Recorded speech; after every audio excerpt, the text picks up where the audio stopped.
Welcome to the very first episode of the Offerin podcast, where we talk real problems, real stories, real solutions in the world of real estate. I'm your host, Darrin, and today we're going to dive into one of the most stressful and equally exciting parts of a real estate agent's life, the offer process. It's messy, it's manual, it's costing agents more time and sanity than it should be.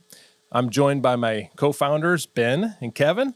Glad to have you guys here. And we're going to break down the chaos and discuss what a better way looks like.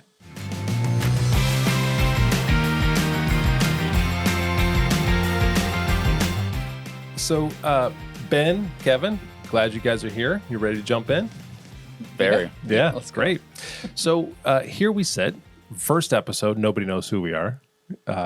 And They're ideally, gonna know. They will know, besides our mothers and our kids that'll listen to this podcast.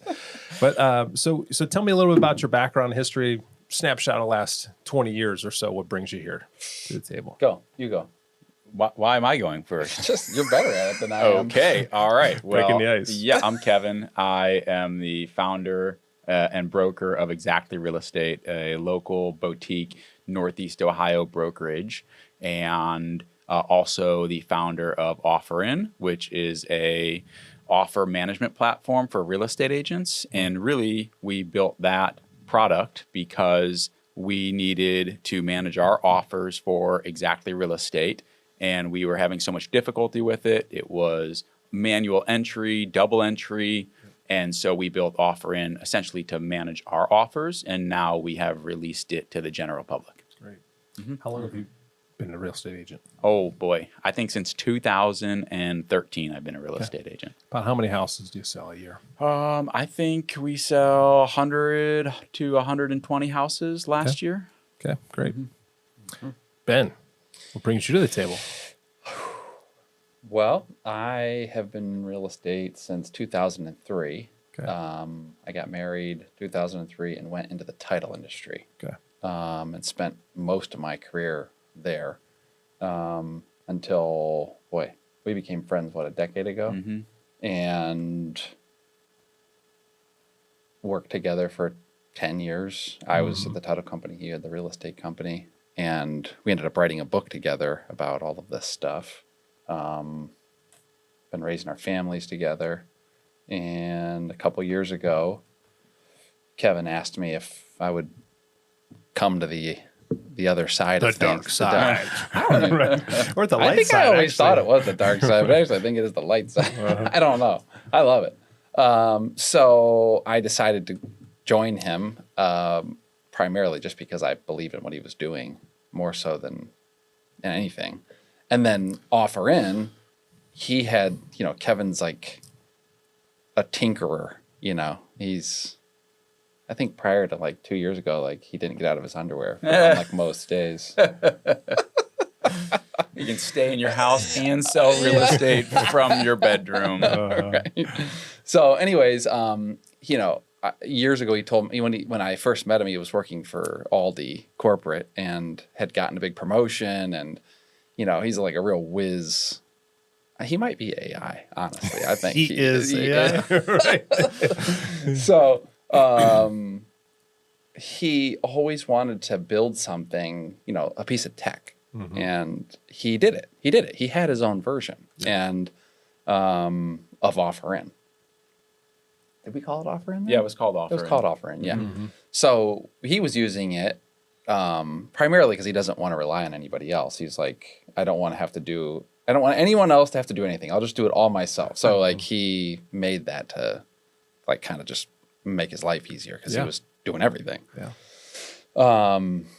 And I remember two years ago, that was interesting. You bang on the table and it echoes in the mic. 2 years ago,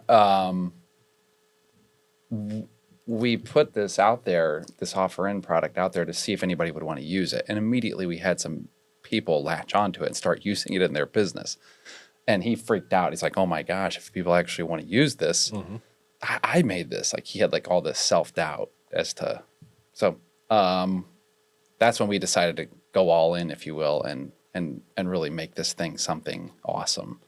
And so I've gotten to be in the title, the real estate, and I'm the least technologically advanced person around. So it's fun to watch, what you guys do with this thing.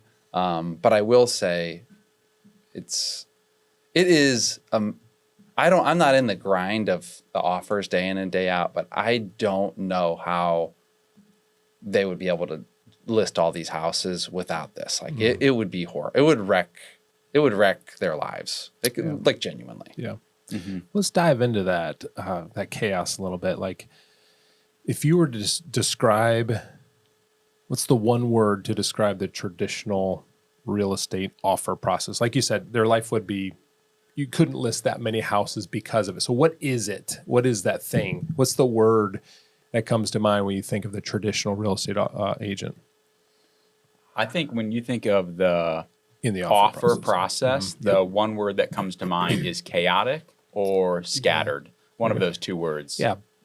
Why? What is chaotic? What is scattered? Well, the whole real estate process, the offer process essentially is made up of all types of different things from different people at different times. And they all come in different forms. Yep. And so you have different contracts. You might receive an offer via text message. You might receive an offer via email. You might receive an offer via .loop or DocuSign. All of the offer documents, at least in Ohio, are different. There are some states where they're all the same. But in a lot of states, you have different offer documents, different disclosures, different contingencies. And then you have all types of different buyers, different ways that they're going to purchase the house, financing, purchase prices, everything. So it's a lot of information coming at you really fast in a non-standardized or non-structured format. And so there has to be something to structure that. Oftentimes, it's a human being with an Excel document, which also leaves a lot of room for error and chaos. Yeah. Tell me, like, the emotions when you get an offer. Like you said, there's so many different forms, and like, I'm a text guy, Ben's a phone call guy. Do you have a comment on that? Well, I think the emotion of who? The seller or the agent? How about the agent receiving? Let's start with that. Well, I think the standard position is like, by the time you get to the offer part, you've done everything. You've met with these people, listed the house, pictures. Like, it's been this big process to get it to the point where it's time for the offers. Yep. And it's a lot of work. So then now the offers are coming, and I think generally speaking, it feels like you're already, like, you've done the job already all the way up to the offer. Even though you still have a bunch of legwork to do, you've really brought it to that point. Do you feel your job's done? No, not done, but like you kind of in your head pretty much count on the fact that that house is gonna sell. It's gonna sell. Yeah. So but now the offers come, and if you get 10 offers on it, in theory, it should be super exciting. You'd be like, we crushed it. Yeah. This is amazing. Look at this, like, all our hard work. We brought it to this point. We nailed the pricing. Oh my gosh, my seller is going to be so blessed. It should feel like that, but it doesn't. It can't, because you're like at your kid's baseball game, and you're like, oh, I need to deal with this. I need to hurry up and get home. Okay, I'm gonna. Well, meanwhile, the seller doesn't know what's happening. They're just counting on, they don't know if they got no offers or they got 10. They just know that you're doing it, and you're trying to figure out. They hope that you are. Well, yeah, and you're trying to, but you already feel like you already did it, most of the job, but now you got to, like, gear yourself up to, like, okay, now I got to, like, all right, I'm going to be at Bobby's game. And then, like, after that, I got to, like, take, like, the evening until, like, who knows when, because I got to go through all of this. And then I got to get on the phone with the seller, and then I got to explain all of this to them, because, like, of course, they haven't seen anything. And I have the downward pressure of making sure that I, like, didn't screw them over because I missed a detail. So it's like, it's almost like the common, like, where you should have joy. It's like, I'd say there's a few agents out there that are like, they have, like, maybe they don't have any kids. Maybe they just are, like, I don't know, they can get a glass of wine out, and, like, they just love the process of, like, well, for those people, like, this doesn't make sense. But for, like, most other people who are, dealing with life, this very significant moment because you know it's significant. You're literally, the seller hired you to get this right. You better get it right. Better get it right. And they're gonna judge you based later. I mean, like, you might be the nicest person around, but like how you did in that moment, like if you pick the right deal and it closes nice, that's amazing. And if you got something wrong and it's horrible, that's what they remember. Like, they could be kind about it, but it's like it's a big deal. Well, I do want to ask that. What's the real cost of missed detail? Because, like, this is all reputation management. Small level, it could just be like you have to write a check for a missed home warranty or something. But like big level, it's, it could be like career. No, it's just like 30 days of you picked the wrong person. Like the seller loses money, you lose their referrals because it went south. Like, it's not the end of the world, but it's just, it doesn't have to be that way, and it doesn't have to be you stressing out. It actually can be fun. That's I think what's exciting about this, is that it actually can be this exciting moment and you not feeling like you have to miss out on your life. That's the truth. Yep. Outside of the emotional part of it and the stress level of it, what is the cost that can be? There can be a financial cost. I know of a real estate agent who had received multiple offers on a property. And like I said, they came in different formats. One was .loop, one was email, maybe one was DocuSign. And they had the seller accept an offer, went to go and tell the real estate agents that their offers were declined to accept this new one. After he had done that, he got a phone call from another real estate agent, and they said, "Hey, just checking in on my offer." And he was like, in none of his notes did he see this guy's name. He didn't know about this offer. And he's like, "I don't know what you're talking about. What offer? Did you send it over?" The guy's like, "Yes, I sent it to your email yesterday at 2 p.m. or whatever it was." Sure enough, this agent goes back through his emails, sees that he missed an offer, that he never even presented it to the seller. Wow. And lo and behold, it was actually the best offer that the seller should have accepted, and it was going to make them a significant amount more in net return. And not only then did he did do the right thing. He went back to the seller, said, "Hey, I made a mistake. I own it." He actually did end up writing a check to cover the difference, which was significant. It was like $8,000. Wow. And so he had to pay that to the seller, did the right thing, made it all right. But that just goes to show you can miss details so simply. I'm going to work with that guy. Why is that? Because he's going to write a check? Oh, he's going to miss an offer. I mean, it's good for him. If he's listening to this, good for you. That's awesome. No, he knows who he is. Man of integrity. He did the right thing. But there probably are many scenarios where a real estate agent might not even know about it. Statistics show. Well, and how many of them are going to actually own it? Right? Own it, yeah. I mean, I mean, you got to have a... Yeah, to stroke a check. Yeah, I mean... So here's the funny thing. Can we say what his name is? No. Oh, okay, all right. 5% of offers never get presented. Is that right? That's reported. All right. So to your point, like, who's actually going to be like, you know what? I forgot to give it to him. So statistics show that 5% of offers never get presented to the sellers. Wow. Yeah. Oh, yeah. But it's probably more like 10 or 15. But if you ask the average real estate agent what percent of offers they feel like never got presented... 0. Oh, do you think? Oh, yeah. Okay. Ask buyers agents what percentage of their offers do they feel like? It's 50. Oh, I'm sure. It's like, I feel like my offer never, or they already accepted one and they didn't even they either have their own buyer that they're going to use, or they already talked to Sue Smith at the same company, or like you feel like every buyer real estate agent that's been around feels like when they put their offer in, they're pretty sure it's not going to get there. Yeah. That's actually a great question to ask, because when, how about the similar question, how many offers have you not presented? And that's my thought. They would say, 0. I present 100% of offers I receive. But when you ask what percentage of offers have you presented that you don't think has been presented to the sellers? It's huge. It's a high number. Yeah. So there's probably somewhere in between. Well, I'm not where the actual number lies. Whether it's real or not, it's perceived. Yeah. And the problem is like to Kevin's point, is all these offers have different things: the date of closing, the amount of, what bank, what other. There's all these details, and the quote unquote highest priced one isn't always the best offer.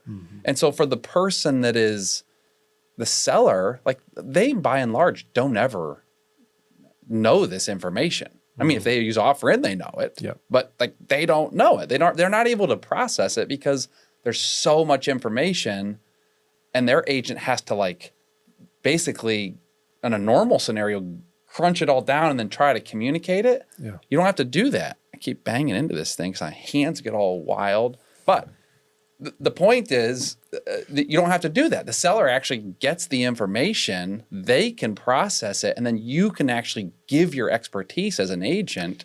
That's the key here, is like you're not having to do the lifting twice. Like, and they feel amazing about it because it's transparent. They're informed. They get to feel involved. You get the credit as the agent because now you can come in and actually help them cipher through what is important. The goal is the agent stays in, I don't want to say it, stays in control of the product, navigates it like a great coach, like a great quarterback, is in control of that play.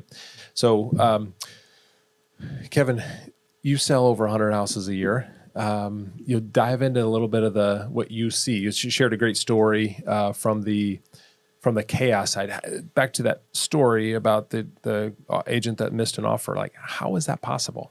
I think it's possible because, like I said, these offers are just coming in all types of different formats. And as real estate agents, shouldn't we have like a standardized format that says, hey, I'm not just pining for Offerin because that is it, but like from a state perspective, can't we just say, hey, there is a way to do it? I think some states do have a standardized agreement. We just live in a state that doesn't have that. Yep. I think Texas does a really good job with this. I don't know this for sure, just cursory. So if I'm wrong on this and everybody blows us up, it's okay. I admit that I'm wrong already. Wow. Shannon listening?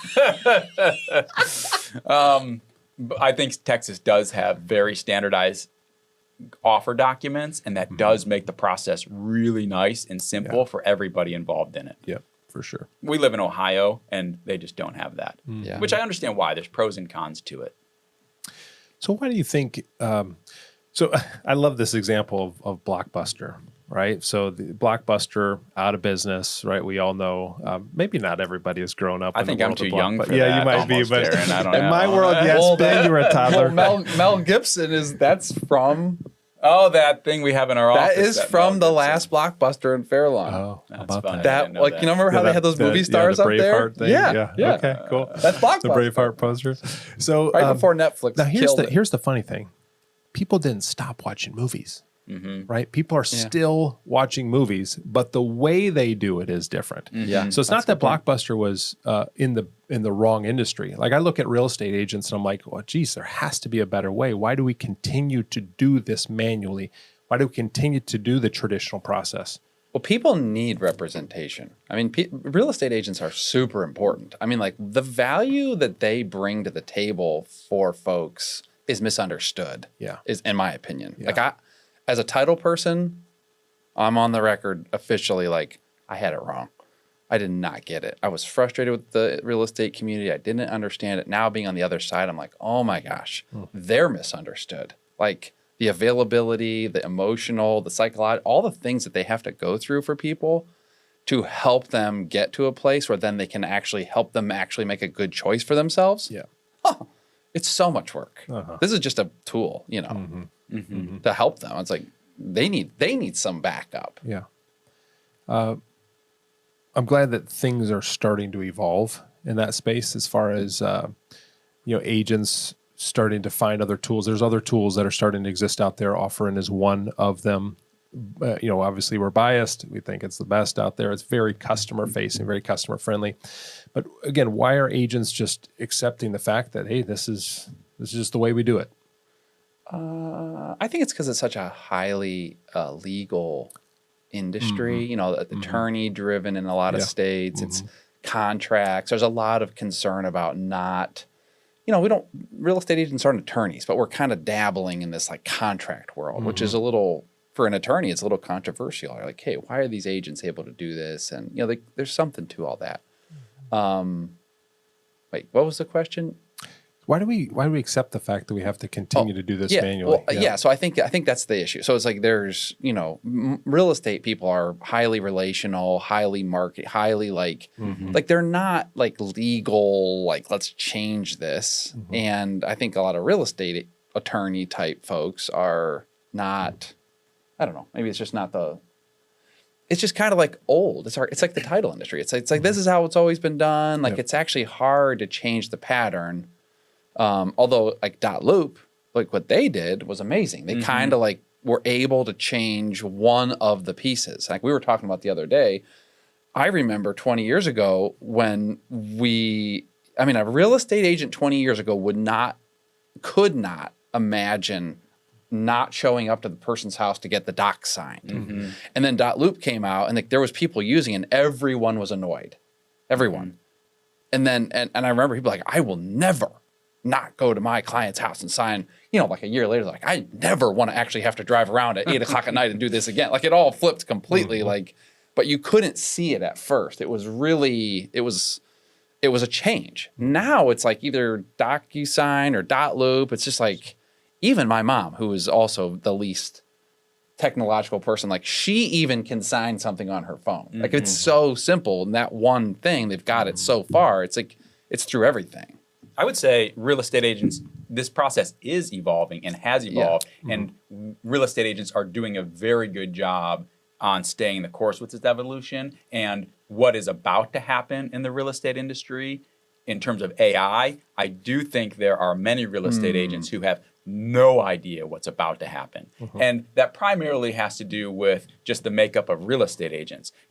Like Ben said, real estate agents, very relational, very good at sales skills, very good at communication. There's only a select few real estate agents who are really technologically savvy. That's right. And those people might have an idea about what's coming, but the tidal wave that is coming to the real estate industry right now in terms of AI, many people, 99 out of 100 or 999 out of 1,000, really have no idea.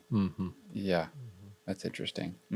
Well, and the marriage of those two ideas, both the relational and the technical, is like, that's what we want. And it's got to be simple enough that it's not, too hard to use, like DocuSign or whatever. So we talk a lot about inside the real estate space. AI is coming, agents lifestyle, all that stuff. And then the consumer sits on the outside of that. You briefly alluded to this, like, hey, they are not having a truly inclusive, transparent experience. They don't know what's going on. They're seeing like, what? I have to pay a commission of $15,000+ or give or take. And what are they doing? Right. But they're also not seeing all of this stuff that they are doing. Right. And so the consumer needs to be more involved in this process, but there's communication back and forth, misunderstanding. Okay. So we talked a lot about the chaos of it, but again, independent research shows that an agent for one single offer spends 3 to 5 hours of administrative time managing those things, the administrative details, whether it's getting my text, getting my email, getting the loop, tying them all together, trying to, open up an Excel spreadsheet, decipher all this out, present it to the sellers, all that. So what do you see some of the biggest time wasters in that process? I think there's 2 main time wasters in dealing with the initial offer. The first one is receiving it and organizing it. If you have one offer, it's no big deal. One offer, send over the email, simple 3-sentence summary, jump on the phone and deliver the details. But the moment you get 3, 5, 7, 15 offers on a property, your weekend is shot. And there's no going to Johnny's baseball game, or you are, but you're not paying attention and you missed his home run. So when you receive that offer, that's probably the first point. And then the second point would be in delivering that offer and educating the seller. So again, with one offer, no problem, make a phone call, send over a text message, here's the offer you have, here's the information, and here's what it looks like. But you get 3, 5, 7 offers, delivering that information to a seller in a concise format that they can simply understand and make an evaluation and have a conversation about, that takes a lot of time to educate somebody correctly. And this has to do with the seller, right? If you're a seller who's sold 10 houses in the last 20 years, you've relocated for work, you've lived in nice properties, it's no problem. You get all of this. However, if you're somebody that hasn't sold a property for 27 years, you've raised your kids there, you've lived there, now you and your spouse are downsizing and it's been 20 plus years since you've sold a property. Oh, yeah. These details in your mind are fuzzy. You don't know how contingencies work. You don't know how financing works. You don't know what inspections are going to be. This is a totally different world. So you need to be able to deliver that information to a seller and have a good conversation about it and educate them because that's what they're paying you for. What percentage of sellers in the traditional format that we currently have, even if the real estate agent did everything right, feel like they might be getting screwed? Ooh, feel like they might be getting screwed. Yeah, like I'm pretty sure my agent is biased. I'm pretty sure my agent is missed something. I'm pretty sure, like, do you think that exists?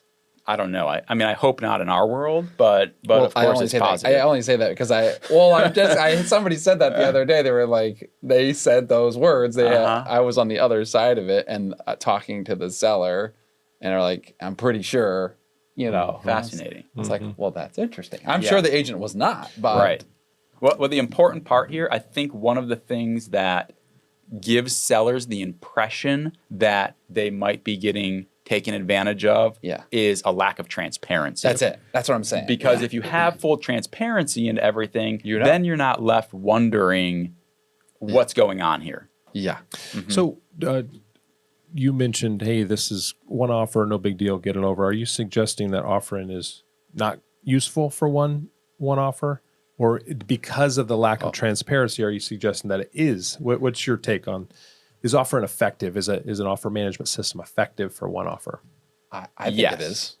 Undoubtedly, the answer is yes, because if you want to grow a real estate business, you need to have systems in place. Sure. And systems mean doing the same thing consistently over and over and over again so you can offer a great experience and a great result. So if you do something one way on Tuesday, a different way on Wednesday, a different way on another property on Friday, then you lack consistency. And the problem with that is, number one, it creates chaos in your brain. Right. But number two, the other problem with it is you can't grow your business. You don't have a foundation or a structure to stand on to present yourself to the public and for them to trust your process. They can hear it in your words. I have a totally different, I think that's amazing, but I think something totally different. Okay.